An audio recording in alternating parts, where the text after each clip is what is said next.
உன் உடலே குடும்பம், உன் உடலே கோயில். உலகின் அனைத்து ரகசியமும் உன் உடலுக்குள்தான் உள்ளது.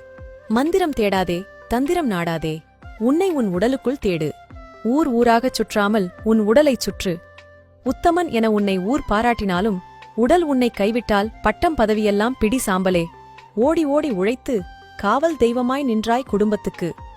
ஆனால் உனக்கு காவல் தெய்வமாக உயிர்காக்கும் கடவுளாக இருப்பது உன் உடல் மட்டுமே. அகக்குடும்பமான உன் உடலை மறவாதே. உன் உள்குடும்பமும் உடலே. அதை மறந்தால் புறக்குடும்பம் கதறினாலும் உன்னை காக்க யாரால் முடியும்?